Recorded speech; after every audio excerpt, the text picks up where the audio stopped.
bend your mind, scramble your morals, and ruin your good taste. This is not a show to take home to your mother, and definitely not one for the children. Ladies and gentlemen, welcome. Why are you shaking your head? It's not for the children. It's certainly not. Well, here we go, Rick. It's the Asylum Fantasy Football Show. Yay! Reinventing themselves again. Unfortunately for the tens and tens of you who may see this, now you not only have to hear our godforsaken voices, you have got to see Rick Briggs' ugly mug. Yeah, like you're Paul Newman sitting over there, pal. Chiseled good Yeah. Look. So, chiseled. So welcome in.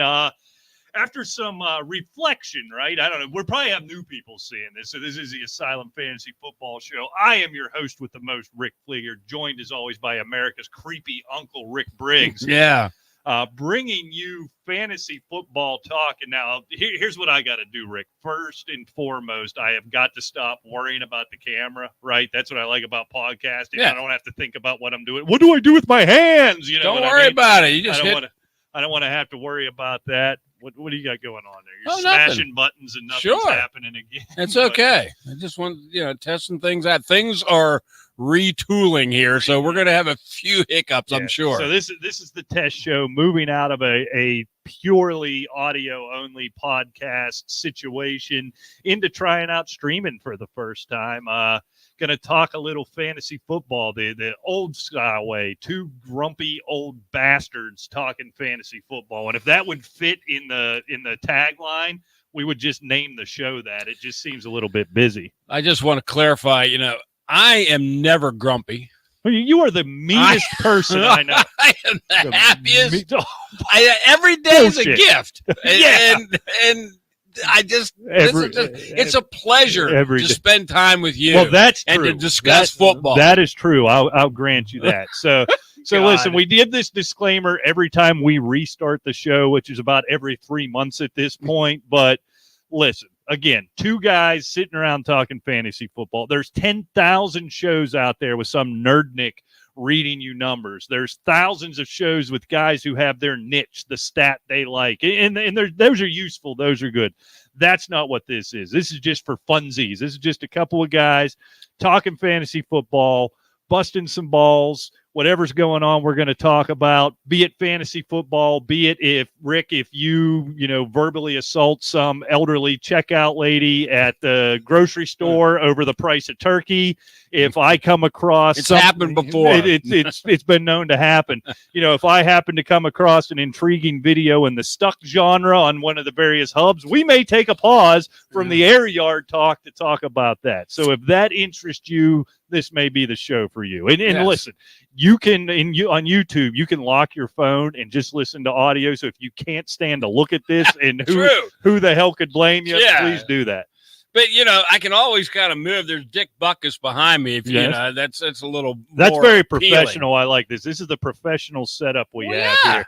We are, unlike other shows, we happen to be in the same studio. So we're going to keep working on the layout, see where we can see how we can make all that work. I feel like I keep turning my head real weird. Does it look weird in there? I'm going to be obsessed with this the entire time. You look basically like a troll. Yeah, I'm tilting my head. Just look at the dot when you're talking. Well, I don't want to look at the camera. I want to look at you. I can understand why. Maybe with the chiseled good looks that I have. I mean, I've been confused with Paul Newman. I've been confused with Robert Redford, but or maybe is their lawn guy or something. Paul Newman's drug dealer. I think you could pass for him. I tell you what, at Asylum Football on Twitter, asylumfootball@gmail.com. We will have a tighter open as we move forward. Oh, certainly. And, we actually, we had our little Twitter handle floating around the bottom there, and it's not any longer. So where'd it go? I don't know. We're going to fix that as well. But no, things are getting interesting in the NFL, and things are getting really weird in Indianapolis. Yeah. Can you what else is there to say? Can you explain this one to me? No. I mean, you have arguably one of the best running backs in football. I mean, he didn't have arguable at this point. He didn't have a very good year last year. So, especially from the fantasy world, what'd you do for me lately? Well, right.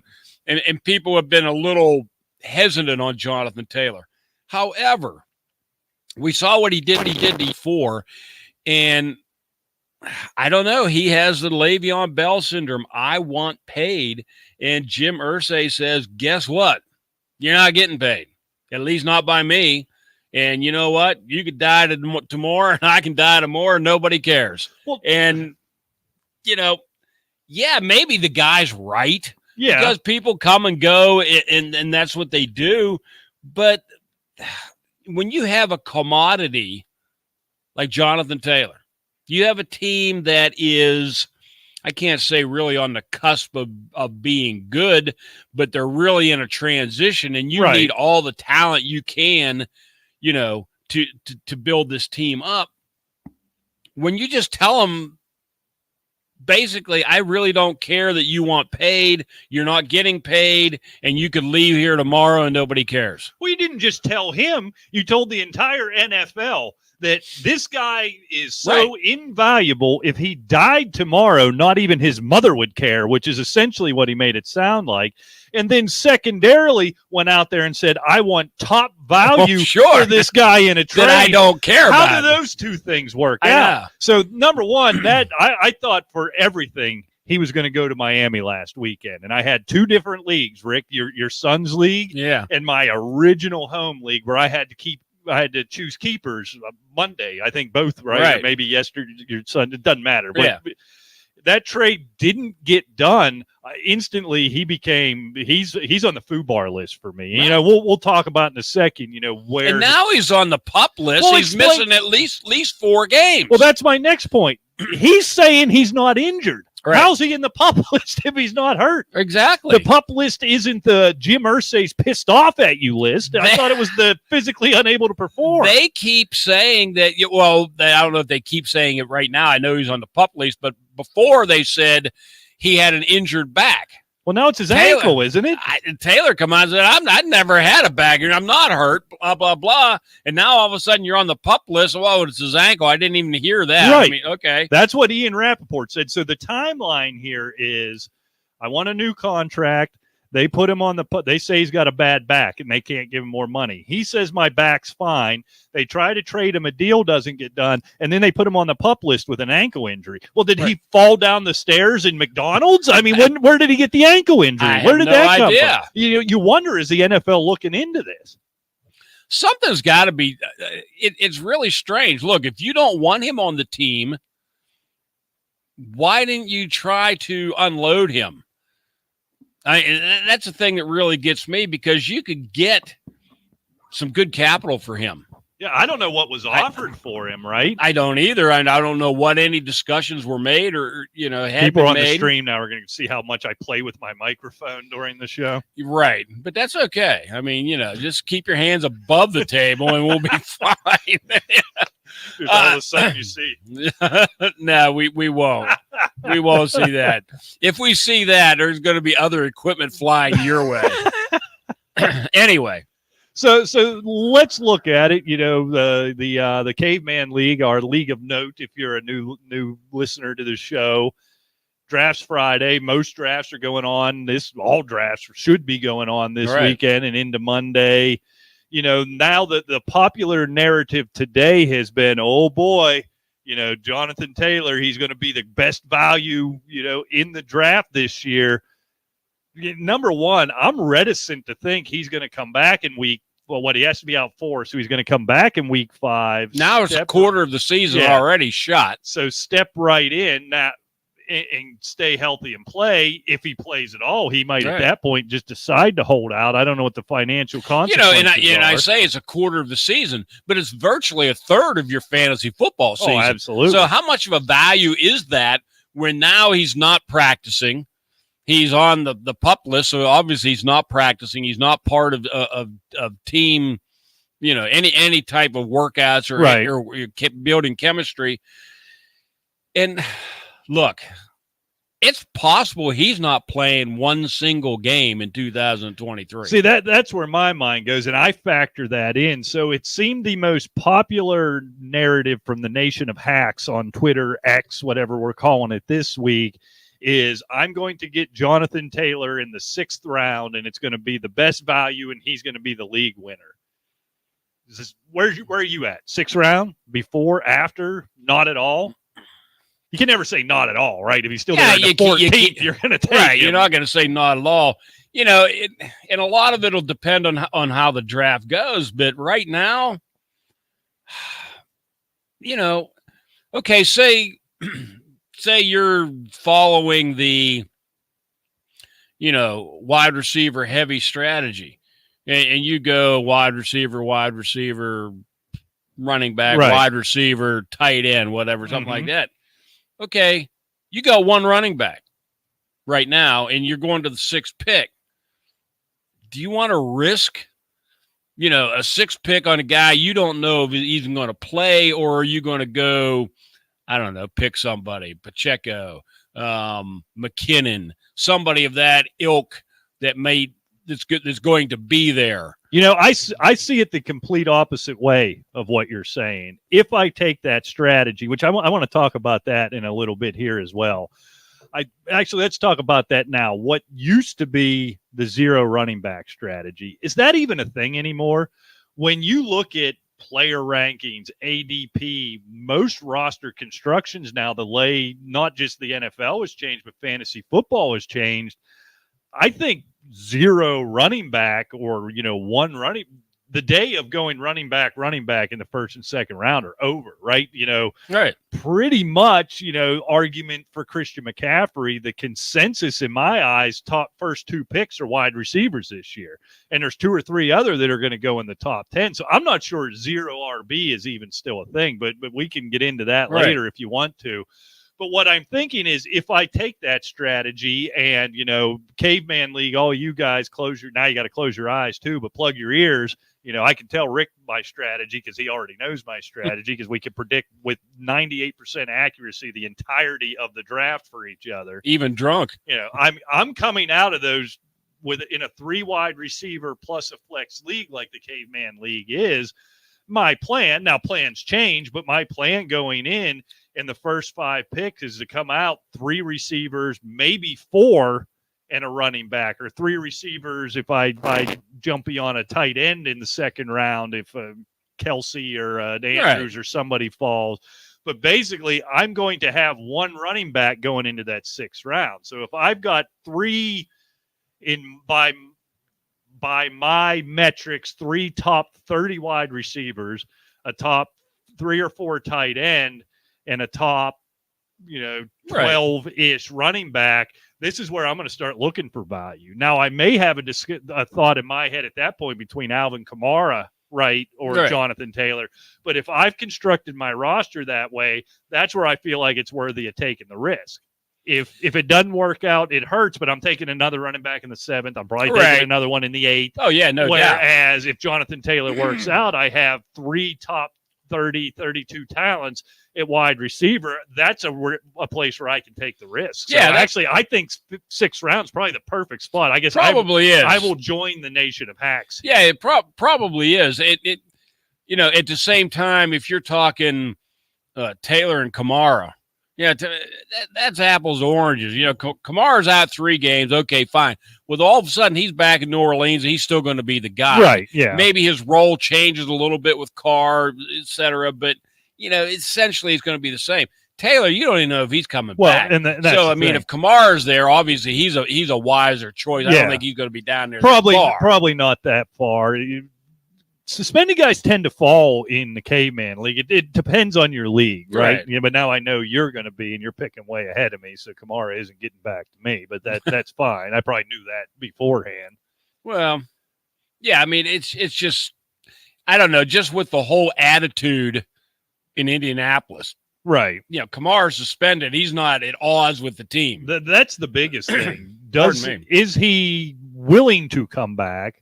And if he is, are they willing to take him back at this point? I mean, Irsay, you want to talk about a wild card. This guy is cuckoo for Cocoa Puffs, and we feel like we've known this. But if I didn't know better, if they hadn't just drafted the quarterback so high, I think this was like an Arizona tanking for Caleb Williams. But that can't be it, right? You invest that high-round pick in Richardson. Right. So this is just a drunken, crazy billionaire doing drunken, crazy billionaire things. Right. Yeah, I don't. Pardon me. I don't understand what's going on with him, but you know, they're not nearly in the same tank boat as Arizona. No. I mean, we'll get into Arizona a little bit later because we're going to preview the NFC here. But, yeah, I don't know. We'll just have to step back. Maybe in the next week we're going to preview the AFC. We'll have a little clearer picture of Indianapolis. But, you know, quite frankly, I don't think they're a playoff team. And Jonathan Taylor and Pittman are basically the only guys you really want from that team anyway in fantasy. So right now, what I do wonder, and I probably should have looked it up before the show, and I'm going to ask you a question I'm certain you don't know the answer to either. You know, this trade deadline of, was it Monday or Sunday, whenever that was self-imposed. That's nothing with the league. Say Miami, who I think the top two were considered Miami and Green Bay, say they come back with whatever Irsay wants. If that trade happens, can he be removed from the PUP list early, or by the Colts putting him on the PUP list? Is he there no matter where he goes, which would deflate his trade value, number one, right, and keep us in this same situation? Yeah, I don't know the answer to that. I don't know the answer to that either, Rick. I mean, the thing is, he's not hurt. If a deal is made, then I think he's subject to a physical by the team, right? That acquired him. That and if he says, okay, he's fine, you don't need to be in the PUP list. So I don't know. That could make sense, and maybe that's it. I don't know yet, because the physically unable to perform might be in an eye of the beholder type of situation. Right. All right, Rick, real quick, I don't think we got to spend a lot of time here, but I am endlessly fascinated, and I haven't seen as much chatter on it as I thought I would, is Ezekiel Elliott going to the Pats. Right. You know, and quite frankly, there hadn't been a whole lot of chatter about Dalvin Cook. I know he's dinged up a little bit, but, you know, I think it's pretty self-explanatory with Cook. They didn't pay him $9.8 million or whatever it was to bench him. And, you know, I think they're going to take their time with Breece Hall, and maybe they'll develop a two-headed monster there. Who knows? I think that's a big thing. I think there's a guy, Breece Hall, and again, we'll talk about the AFC more next week, but there's a guy you can get. He was going to be a first-round pick, an early second-round pick, if not for the knee injury and it lingering on to this point. So this is a guy you can have way down in the draft. I think when he comes back, at worst, that becomes a 50-50 situation. And I think he does become the passing down back, which in that offense could be very, very good. There's a guy you can get really late, a lot of value. And if something happens to Cook, then you're cooking with gas there. Yeah, exactly. But we'll get into that more later.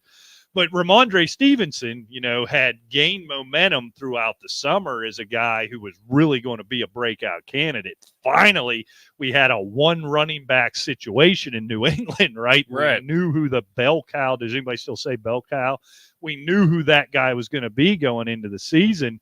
Now you bring in Zeke Elliott. You know, what do you foresee as his role, and what does that mean for Ramondre?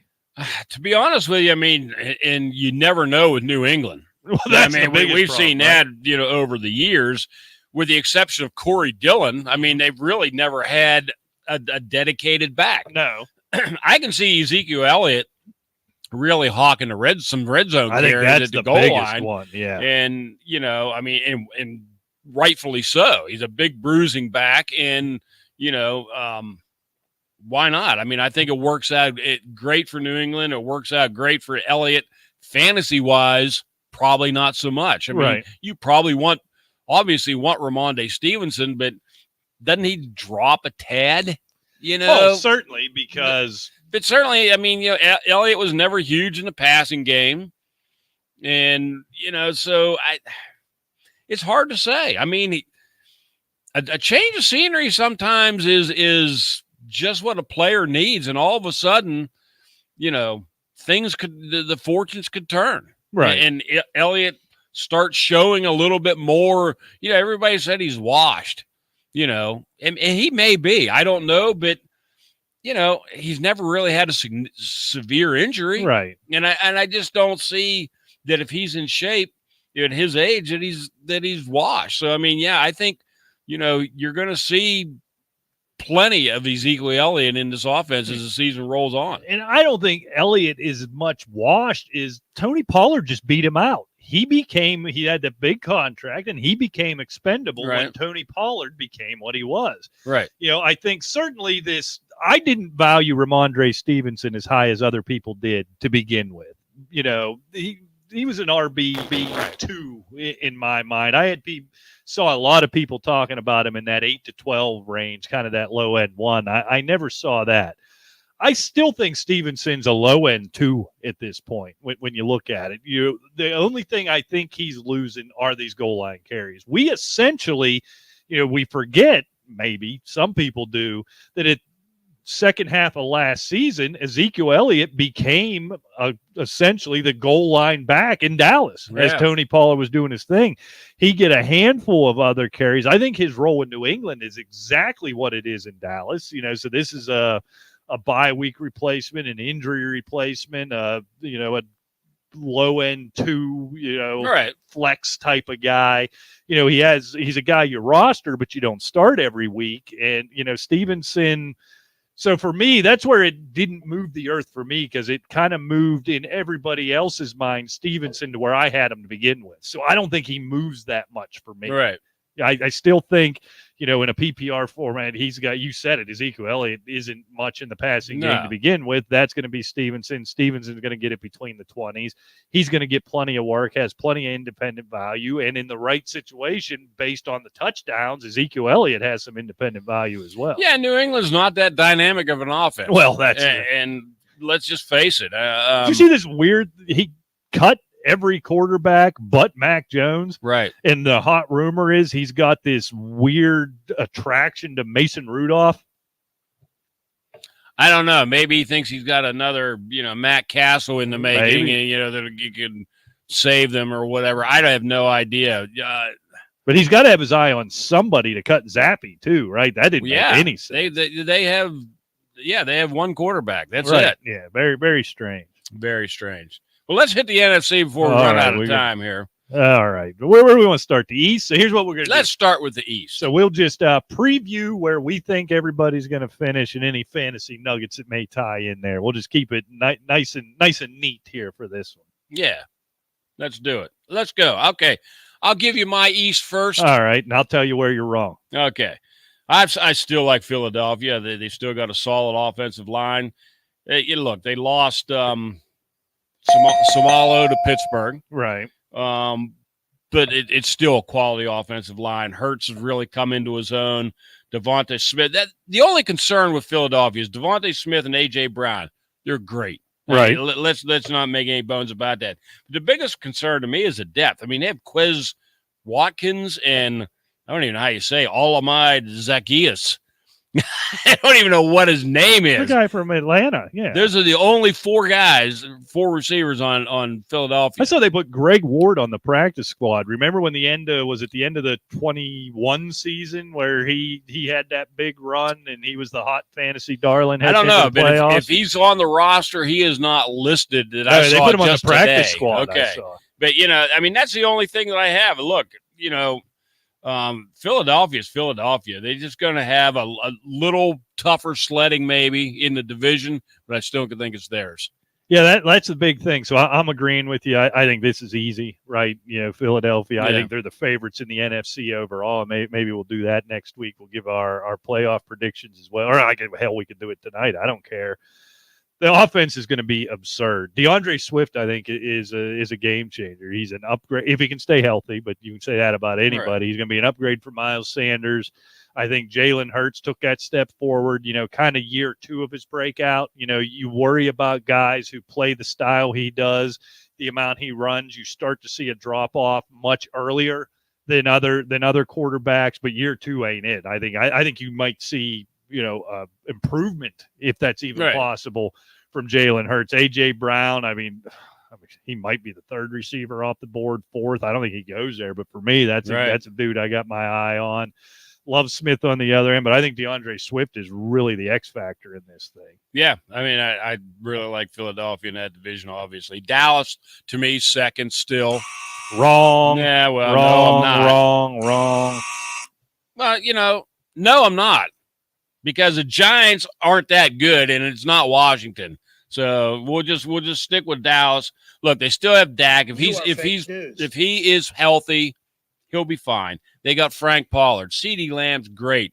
Okay, Gallup isn't the guy. He's still on the roster. They brought in another proven commodity with Brandon Cooks. And that kind of a presence is only going to improve the passing game. Their defense is still good. And you got Pollard, Deuce Vaughn. I got them at second place. They still have that 18th ranked pass attack from a year ago, so it's going to improve. And you tell me, you give me one reason in any, except for tight end, Darren Waller with the Giants, you give me another reason why New York's better than Dallas. Oh, I'm not going to give you a reason. Well, it's not going to be New York Washington. Is better than Dallas. It's not going to be Washington. We will get there, but let me rebut all your Dallas and add a roll. You got the one time you get it to work. Twice, pal. This show is awful. When are the two of you going to grow up? Never. Despite it won't happen. Rickety old bastards you see on your screen. We're perpetually 14 years old. To me, Dallas has a real lack of depth, and quite frankly, it sounds stupid with a team with CD Lamb on it, a real lack of weapons. They really do. You have Pollard. Look, I'll believe this Deuce Vaughn thing when I see it. It's a cool story, and he's 4'2". He's a backup, and he's 4'2", and he's hard to tackle because you can't see him. All the BS. I don't think he's Darren Sproles, which that would be the ceiling from him. And Darren Sproles didn't win anybody any Super Bowls, right? After CD Lamb, look, Cooks is a nice piece, a good complementary piece to a good wide receiver.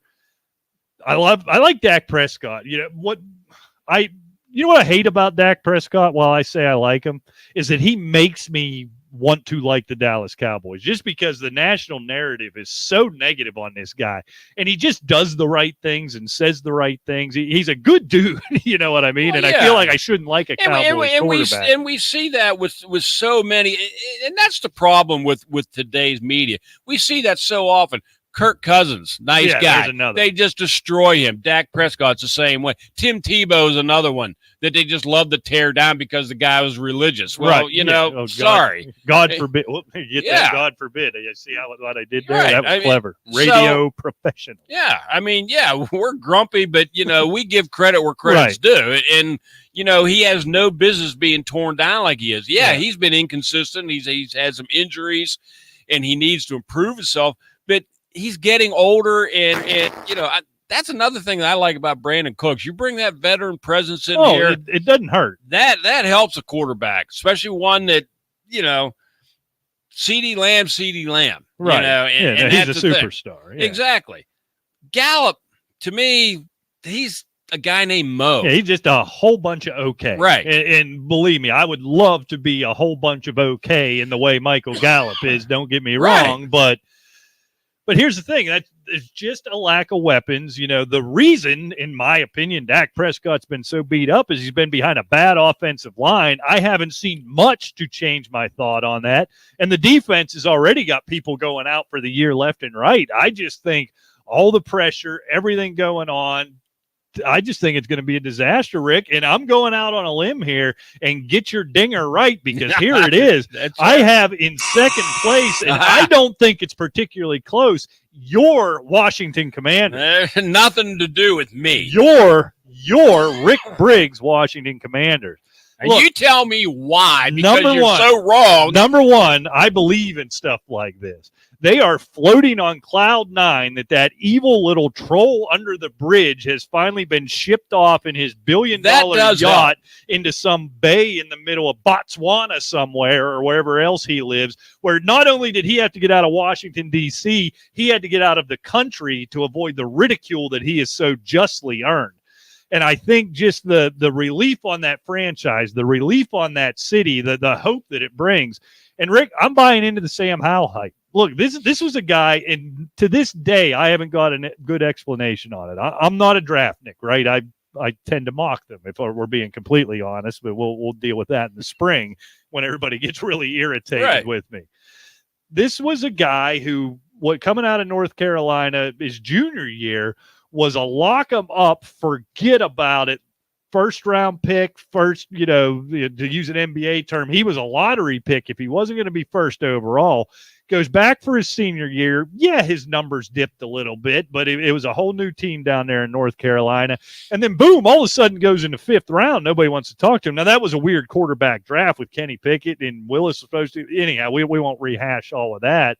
But he's gone out, and what I saw in preseason, what I've been reading is what I saw from him in North Carolina. I saw him play a lot in North Carolina. I saw him in person a couple of times down at Pitt when he was in North Carolina. He's just calm. He commands it. He brings me to mind a lot of Kenny Pickett. Those two are very similar in that way, where they're older guys. They're calm. The moment's not too big. They can make all the throws. And so when I look at the weapons then between Washington and Dallas, give me Terry McLaurin, although we'll see how long this turf toe hangs around. Love Jahan Dotson. Love the backfield. Pollard's going to be a stud, an absolute stud in Dallas. But, again, I'm not buying the Deuce Vaughn. You've got a couple of guys in Robinson and Gibson. You've got a couple of guys who can do different things and complement each other there. The biggest difference, though, I think, is Washington's defense, at least on paper, by name, should be the best defense in this division. Factor all that in. I don't think they can overcome Philadelphia, but I think, again, Sam Howell's the wild card. The quarterback always is, but it's Washington for me. Hail to the Commanders, Rick. Yeah, you go. Right. Yeah, look, Sam Howell does take over, and there's a lot of pieces in Washington. Don't get me wrong. You just brought them up, and the defense is solid. But they have been the NFC's Cleveland Browns for so long. But that's it. It's over. The troll is gone. Yeah, but Ding dong, the witch is dead. Yeah, and you know what? We've seen these transitions before. Oh, there's a coach changeover. There's an owner changeover, blah, blah, blah. We saw probably 3 years where we had expectations of Jacksonville. They didn't know how to win yet. Right. Well, and that's why Washington's finishing second, and I'm not running them out to the Super Bowl like I want to. Look, I think the only thing holding Washington back is their offensive line is pathetic. I mean, it's not, bad. It's not unimpressive. It's pathetic. So Sam Howell may not live to see week 4, and then this whole thing falls apart. But I honestly think everything I said, if this were a year ago, right, and Dan Snyder still owned this team, I would have made all that argument of all the good things about Washington, but I would have ended it with, but they're Washington. They're going to screw it up. Do you need the Heimlich or something? Are you? Nah, they're just it's just the Fleeger air. I don't know. We need to get, what's his name back to clean the studio. Yeah. Who's the janitor? Frank, ornery old bastard. But look, I just think it's such a relief. I think that's such an uplift. That's bigger than a coaching change. And don't forget Eric Bieniemy, right? He's trying to do Kansas City things. They can't do them as well as Kansas City because he doesn't have Patrick Mahomes and I almost said Tony Gonzalez, but let's try Travis Kelce, although it'd be nice if they had Tony Gonzalez too. So it's not going to go as well. And Logan Thomas, shocker, is already banged up, who should be their number 1 tight end. But I just think you put all of that together, I think they make a little run, and I think they're certainly better than Dallas. You can do that, but I did it, and I'm going to keep doing it. And at the end of the season, exactly. Are you going to get your? That's what I'm going to be asking you, pal. So, but I think if nothing else, what we can agree on, because that's what's important here, is we pass the peace pipe. What we can agree on is the New York Giants are still the cellar dwellers here in the NFC East. I don't even know if that's a given. I don't think they were a playoff team last year, and I don't think Washington is making that big of strides where it's just a given they're going to leapfrog over the Giants. You think they're going to leapfrog over 2 teams. Damn right I do. I think it's going to be close between New York. I think Darren Waller, fantasy-wise, if nothing else, he's number 3 for me right now. He's number 3. It wasn't, a month and a half ago on a previous show that we did. We were kind of like, I don't know, Darren Waller. But I'll tell you what, after watching camp, after watching the preseason, this is the number 1 guy to me. Right. Hodgins looks pretty good. But after that, I mean, it's the typical Giant receivers. Yeah, you know, that's the just Slaytons and so forth. They're all some guy named Mo who gets Saquon hurt. Barkley, Darren Waller, and Yep. those are your only weapons. You got it. But Daniel Jones, I'm liking what he's turning into. He's taken a beating, but he seems much more poised than he used to be. And, I kind of like the Giants.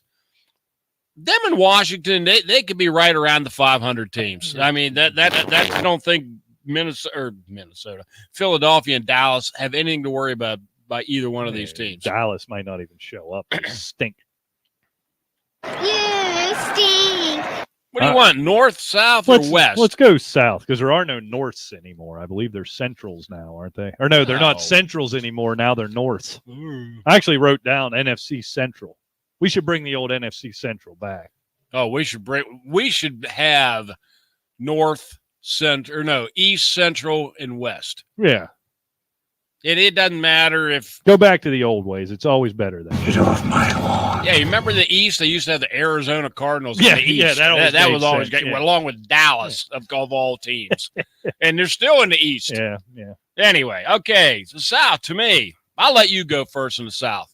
I'll tell you what. This was the hardest one because all four of these teams could potentially really, really, really stink. But I'm going Rick to win this thing. The Panthers have become a sexy pick recently. I'm not seeing that whatsoever. I got the Saints, Rick. I've always been, maybe this is me falling on my sword again. I've always been a Derek Carr guy. I've always believed in Derek Carr. I think right now, as we sit here, Derek Carr is the best quarterback in that division. So when in doubt, the team with the best quarterback is going to win this thing. Bryce Young's going to be fine, I believe, but it's not going to be early on in this year at all at that point. You look at the weapons. God, you got to love Olave. Is Michael Thomas back and healthy? If he is, he did talk about a guy that's been forgotten about, maybe for good reason. And look, Alvin Kamara, you're going to miss him for those 3 games, but you got Williams, behind him, we've seen what he can do, what he did up there in Detroit. And I just think the Saints sort of have all the pieces in a bad division. I don't. There's not much more to say. It's just they've got the best quarterback and the best weapons. It's simple as that. I agree. Yeah, I mean, Derek Carr, to me, is easily the best quarterback in that division. And here we go. Change of scenery again for a guy who's been kind of squandering around in Oakland and Las Vegas. Kamara will be back. Olave, love that kid. Oh. And if Michael Thomas, by some miracle, even as resembles himself somewhat, right, to the old Michael Thomas, man, look out. Now, it's been 2 years, 2 lost seasons. I'm not sure he ever gets it back. This might be wishful thinking. It is a crummy division, and I think this is New Orleans easily. Yeah. So, all right, in second, third, and fourth, man, this is for me. Throw a blanket over them. This feels like it's a by default. I want to buy into the Bryce Young hype. I think they probably got the best defense in the division. So I'm going to go with the Panthers here. Probably the only thing I pull out, I like Miles Sanders. I think he can be a bit of a game changer. And I really like the rapport we saw develop between Thielen and Young in the preseason, right? And that's the kind of dude a rookie quarterback needs, is he fields his way, a good possession guy, a good leader, a vocal type of guy. Look, you could talk me into anybody else there probably, but I just think from a pure talent perspective, I think the Panthers have it there, and Bryce Young really does have the potential to end up being the best quarterback in that division. And I actually like the what I saw with him and Mingo as well. Mm-hmm. Not anything huge, but it was like a trust thing. Right. Throwing these cross passes. He'd throw them out there. And he was leading them, and Mingo was there. I mean, they look good. I mean, as far as that goes. Bryce Young, I don't know. I've got Atlanta second. Oh, wow. And I'll tell you now, spoiler, I've got Atlanta last. But go ahead. See, I've got Tampa last. We'll just talk about Atlanta. Go ahead. Their defense was atrocious. I get it. And they still won 7 games last year. Desmond Ritter's taken over. He's not without weapons, man. They got Pitts, who everybody is just clamoring. Are we going to do this again? Are we going to do for Kyle him Pitts again? to explode? You got Drake. You got Hollins, who actually had some pretty good runs in Oakland or Las Vegas. They're good compliments. The running backs, look, we already know about their running game in Atlanta. And, they made some defensive picks. They shore that up. I don't think they're any threat for anything, but I think they're could be second place. I mean, they well could. I really had a tough time with Atlanta and Carolina. Tampa, I don't have a whole lot of problem with, and I'll tell you why when we get to them. Yeah, so just to tag on to Atlanta a little bit, I think we wrapped up the Panthers. The biggest thing, if Bijan Robinson is the second coming of Christian McCaffrey, right, then you're probably right. If Kyle Pitts finds half of what his hype is, which I don't think he's achieved yet, then they're competing to win this thing. I've seen it enough times. And Drake London, and maybe this is, I'm putting on the team some fantasy angst. I'm being told that, that Bijan is a top 5 back, that this is the year for Kyle Pitts, and he's going to be that top 3 or 4 tight end. And Drake London's going to make that step up into, fantasy star wide receiver. And I just don't picture this team being good enough to feed all of those people. I think it's a Desmond Ridder thing. It's going to sound stupid because I put Tampa ahead of them, but I just don't think Ridder's a good quarterback, and I don't think they have a good backup plan there. And this is a franchise, since they collapsed in the Super Bowl low those many years ago, just every week find new and creative ways to lose football games. Right. You know what I mean? And I think I'm stuck there. Look, you could convince me. I would not take my picks, beyond New Orleans here to the betting window. Right. I do think Bijan Robinson's going to be a stud. This is a guy I'm probably not going to end up with because I'm not sure I'm going to be willing to take him that high. Drake London, I think he's going to be all right. I think he's going to be a 3. I really do. People want to put him up into that mid-level to high 2. I'm not there yet. I just don't trust Ridder. And look, Pitts, I have rode that horse for 2 years. I know. I won't do it again. I won't. He probably will bust out because I'm finally getting off the train, but I'm off, buddy. It's over. Yeah, I mean, look, you can make convincing case for all these teams. And I'll tell you why I think Tampa's the cellar dweller. They won the division last year at 8-9. Right. One game over all the other 3 teams who were all 7-10. They had a worse point differential than all the other 3 teams behind them. This is with Tom Brady. Right. Well, yeah. This is the league's worst running attack in the league last year with Tom Brady.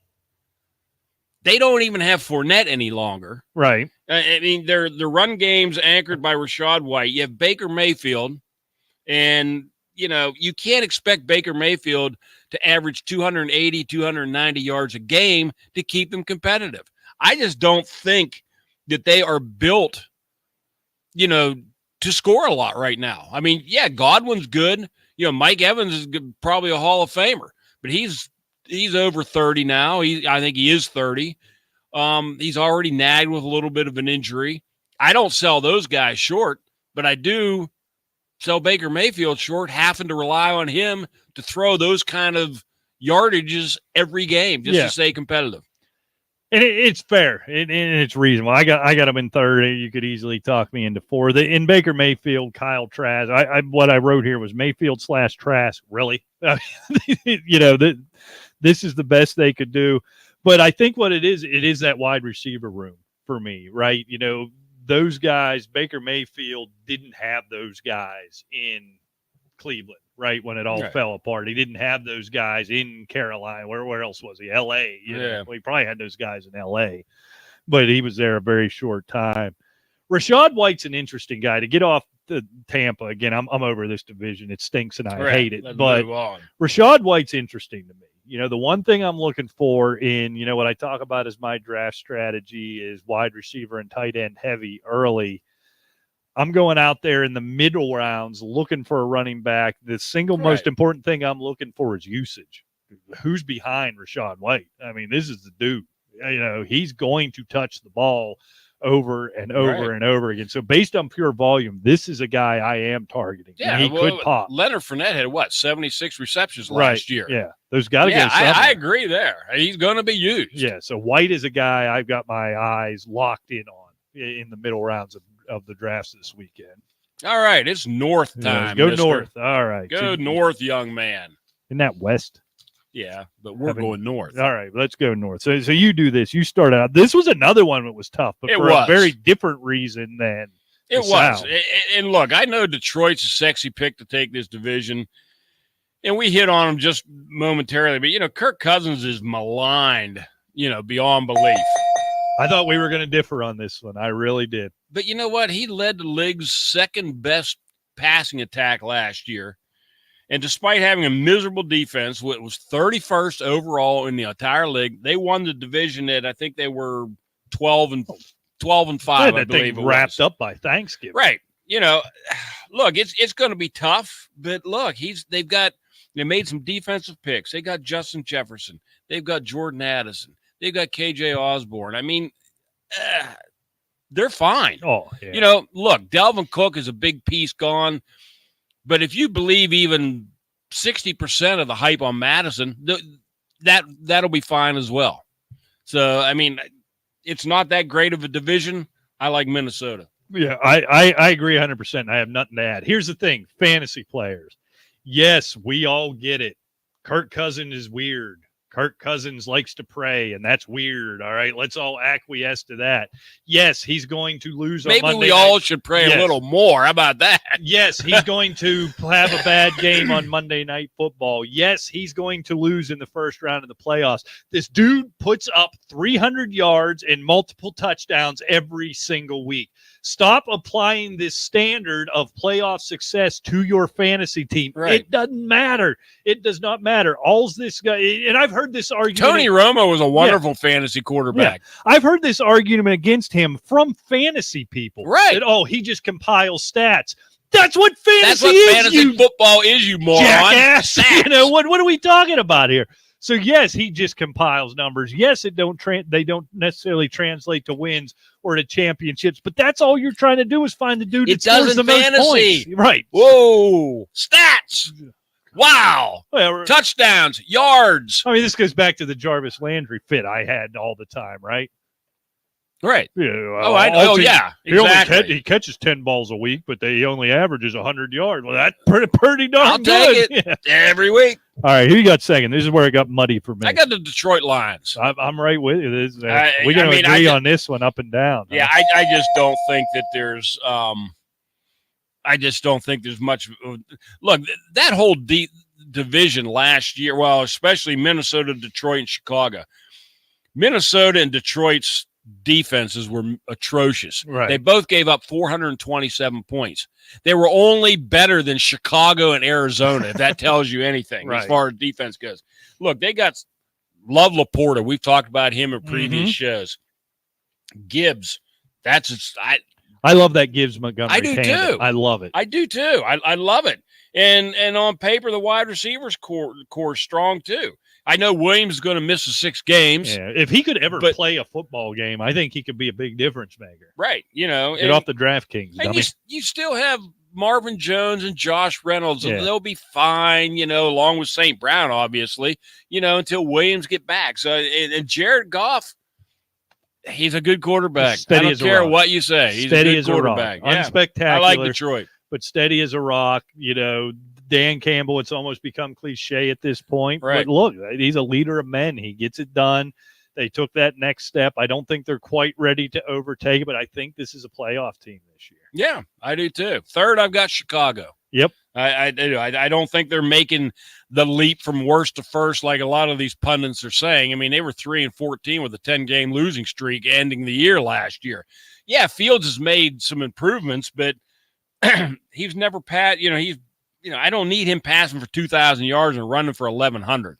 I need him to stay alive. Right. And yes, I love his athleticism and I love that he can run when he has to, but I don't want that to be a primary weapon. It drives me nuts with some of these quarterbacks. Yeah. I think this is where, again, kind of similar to Kirk Cousins, we're seeing the crossover and melding of fantasy and real football. Right. That doesn't make sense. I do, from a fantasy football perspective, I buy completely into Justin Fields. We saw him take that step, and it's going to be better. And he's already demonstrated through camp and through the preseason games at the end of last year. He's become a better passer of the football and may be the best running weapon at that position in the league right now. So he's Lamar Jackson a couple years ago at the peak of his powers. Right. But I don't know that necessarily leans itself to success for the Chicago Bears, which so many people do. Everybody says Justin Fields is going to take this big step forward, and thus so are the Chicago Bears. You know, that's where I'll steal the not so fast, my friends. I agree with you on the Fields, and you bring in DJ Moore, and that's awesome. Now let me make you a list of the other weapons and let me know when you start to tingle, when your chair starts to vibrate. Khalil Herbert, Darnell Mooney, Chase Claypool, Cole Kmet. You know, where are the other weapons? Yeah, well, Khalil Herbert. I mean, he's basically your running. Right. So, I mean, he's going to be leading that backfield. Dante Foreman's already dinged up, and they weren't even sure he was going to make the team.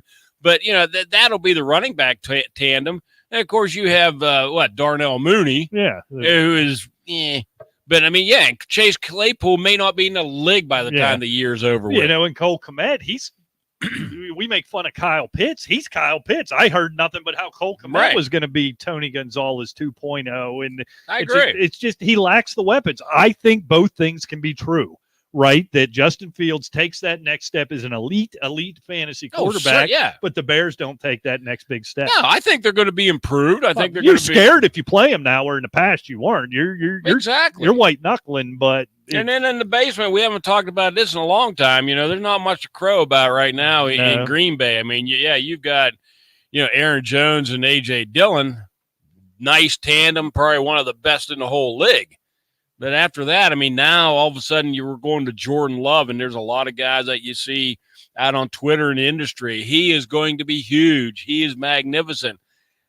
I'm just not convinced yet. I mean, it's fine. It's going to be good. Maybe. We don't even know. We've never seen him. Right. That's the whole thing. I mean, he may be, not Aaron Rodgers and the wings behind Favre, but I think this is why he's getting the grace he's getting. I think I do too. Brett Favre left, and they left Aaron Rodgers sit there, and he just stepped right in and came in and won the championship. Not forget, now Jordan Love's going to do the same thing. Let's not forget Brett Favre was behind Dan Majkowski. Right. He got hurt. Favre comes in, saves the franchise. Favre gets old. Rodgers saves the franchise. Well, Jordan Love. I don't know if he's. Now, third coming of Brett Favre. I do believe in that weird type of kismet, right? It may happen. That'd be a really cool story if it did, but I'm going to have to see it to believe it. And look, you're going to need something more than Christian Watson again to make my chair vibrate. Who needs a nice piece, boy. Who needs to cure some drop issues as well? Then you have Romeo Dobbs, who's I mean, other than that, there's nothing, like you said, doesn't tingle. Yeah, if you're talking about Christian Watson on a lot of other teams, I'd be giddy over him. But I'm in a show me type of situation with Jordan Love right now. You and me both. All right, now I'm going to go West, young man, where California is full of whiskey, women, and gold, and that's why we're going to do that. This was tough at the top for me, and I got a feeling we're going to disagree here, Rick. I am going to go with the San Francisco 49ers winning this division again. Oh, we do agree. All right, I thought we were going to have Seattle because I have a feeling we're going to argue about Geno Smith later. Look, Brock Purdy's back. He's the real deal. Trey Lance being gone, I think it's addition by subtraction. That was going to be – I hate talking about distractions. It was bad for him being in that situation. And how about the balls? I don't have a better way of saying it. The balls of Kyle Shanahan just to say, look, it ain't working here. It ain't working for you. It ain't working for us. Head on down the road.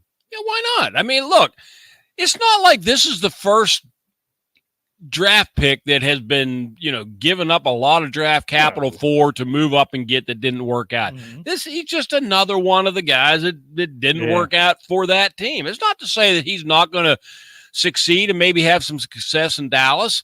We don't know that. I mean, maybe Prescott will get hurt and he'll come out and have a, Nick Foles type of run there for, a little bit. But no, it just wasn't working in San Francisco. And, I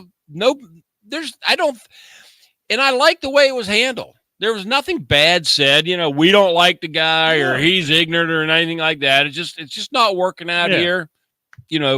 Peace out. Good luck. Yeah, and maybe Prescott gets banged up. Yeah. Maybe this is the right situation. But anyhow, back to San Francisco. Just look at the weapons. Christian McCaffrey was back last year at the peak of his powers. Deebo Samuel, I think he's the most intriguing piece, right? Going into last year, he was a consensus top 5 running back. The problem he has is so much of what he did, Christian McCaffrey does. I wonder, and I don't know, and I have no sense of it, what that split's going to look like. Do we get Deebo Samuel back more involved in the running game? I don't think so with a healthy Elijah Mitchell. What's the point? Right. Now you have Deebo Samuel, you have Brandon Ayuk and George Kittle working the field.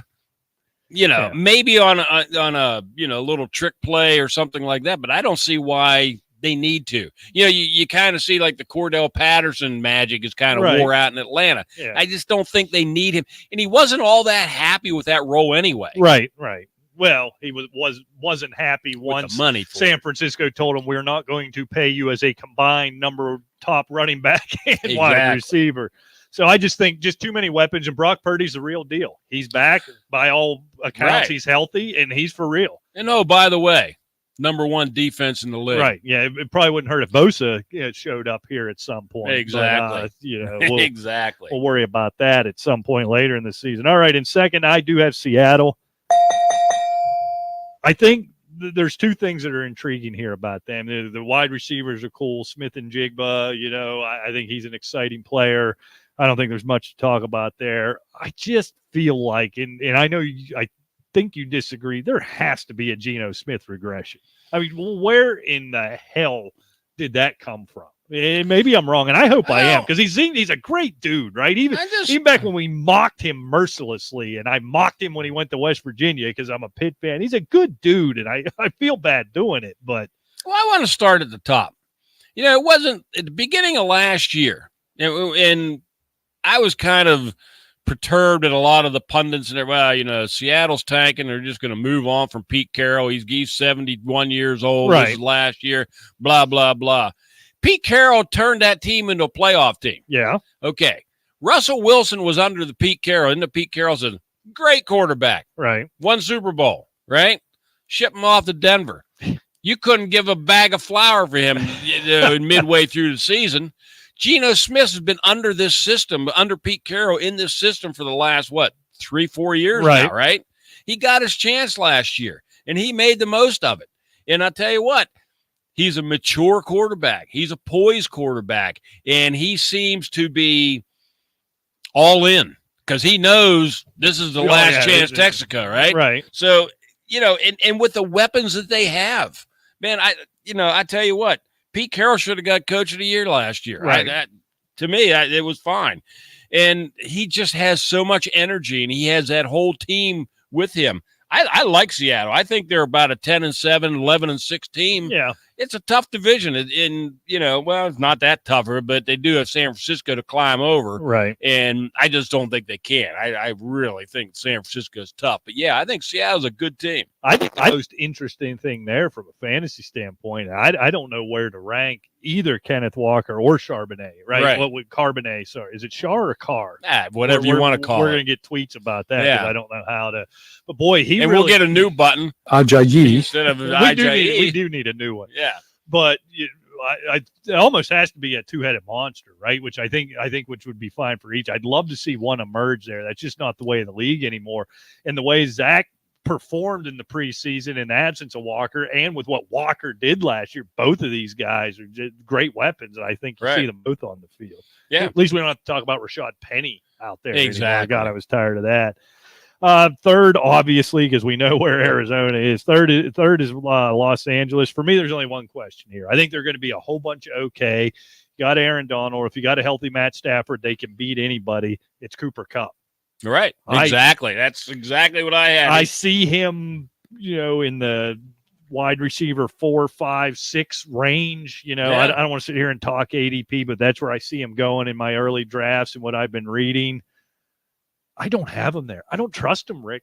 I mean, he only had one really unhealthy year. I understand you, I know. But I don't trust it. I know. I'm the same way. And with this injury already in camp, preseason or whatever. I'm scared of him. Not that I'm going to say don't draft Cooper Kupp, because he can win leagues. I mean, literally, right. He can win you a championship. 2021. Exactly. But is it possible that was more the aberration and last year wasn't? And last year isn't the norm because he's not that banged up. But now you look at his stats going before he got hurt, he was still doing fine. Right. So, I mean, but that's the thing. Was that the receiver he was in 2021 the outlier? Right. Right. The numbers to those level. Yeah. Which I don't think many people argued he was ever going to get or get back to that or maintain and that. Now Cam Akers improved. I mean, by the end of the year, drastically, he was rolling. Like you said, these guys stay healthy. Los Angeles can beat anybody. Right. They're not going to beat San Francisco twice, and they're going to beat Seattle twice. Right. And I think they're going to be squalling around in third place in that division. Yeah. And I don't even want to talk about Arizona. That is just a dumpster fire waiting to happen. They cut Colt McCoy, who, look, he's going to be your starter. He's not the second coming of Dan Marino, but look, he's a veteran presence. A professional quarterback. He knows the system, and I think he actually had a winning record with Arizona when he filled in for Murray. Murray's not even able to play yet. Right. And they've got, who is it? Like they brought Josh Dobbs Toon and Josh Dobbs. Yeah. And not Altoon either. Remember Altoon? He was awesome. Yeah, exactly. I liked Altoon. Look, James Conner, he's been fine, but if he's going to be the centerpiece of the offense, you're in bad shape. We saw it in his last year in Pittsburgh, right? A bad passing game, a bad offensive line. He took a beating. He missed a bunch of games and had a huge regression. And that's what's unfortunate. I love the kid. Right. That's what's going to happen here. I will give Arizona this. It's intriguing. It's fun to watch what they do here because we're in a cycle. Remember, they drafted Josh Rosen really high. Right. Was it first overall? I don't remember. It was the I first don't couple remember. of picks. It was high. Immediately said, oops, that was a mistake. Yeah. Tanked for Kyler Murray, brought Kyler Murray in, squeezed a good year out of him. Oops. Now we're going to tank again for Caleb Williams. I pray for Caleb Williams' sake somebody is worse than Arizona this year. And the problem is with Kyler Murray, what do you do with him? They paid him. I heard just today if they were to cut him loose, it's $81 million of dead money. Good. They deserve it. If he plays this year, I think it goes down to like 40 some. Mm-hmm. But, it's ludicrous that, you give that guy that kind of money and tell him he has to carry a playbook around with him. I mean, those are red flags flying everywhere, pal. Right. And look, it couldn't happen to a nicer team. And look, it wasn't this long ago. 2-3 years ago, Arizona was one of your top fantasy defenses. Yeah, absolutely. It's the worst defense in the league. How do you lose one of the best defenses in the league plus a pretty dynamic offense? How does that all just fall apart in 2 years? Yeah, I don't know. And I don't know, you look at any of these receivers. I mean, I don't even carry a Hollywood Brown on your roster. I mean, this team's just going to be so bad. Yeah, I mean, you can carry him, but I mean, you're not going to be reaching for him. It's going to be a double-digit round before I start. Yeah, you got a lot of bye weeks or a lot of injuries before he starts. Yeah, at least somebody's going to catch the ball. They're going to complete 10 or 12 passes a game. And there's always garbage time in fantasy. They got to go somewhere. All right. Well, is it about time to wrap this thing up? Bet. So, all right. I don't know, to be honest with you all, how or where you're seeing this. So I'll be completely and utterly honest. We are new to this streaming thing. It's going to be fun, though. So we did pre-record this. We're going to work in the coming weeks on getting this thing live stream it on YouTube, live stream it on, I think you can live stream on Twitter, can't you? I think so, if I'm not mistaken. So we're sure as hell going to try, but we're going to get this out there. Come in, be a part of the show, be in the chat, ask some questions. Again, we just want to talk fantasy football, and that's exactly what we're going to do. And we would love to talk it with you. And we will argue. We'll work on getting some guests on here and having some fun with it. So check it out in the meantime at Asylum Football on Twitter, asylumfootball@gmail.com. We'll get to YouTube. We'll get everything else. We'll get it figured out. Again, like I said, I don't know what to tell you right now because I don't know how you're seeing this. Once we quit recording here, I'm going to sit down and figure out where the hell I'm going to put it so anybody can see it. But one way or the other, if you're somehow watching this, know we'll do it again next Wednesday, same time, same channel. Till then, we'll see you. Happy draft. Take care. Well, you just did the is that going to be your sign-off now? I don't know. Maybe it'll be the bird next week. I don't know. It depends on what kind of mood you put me in.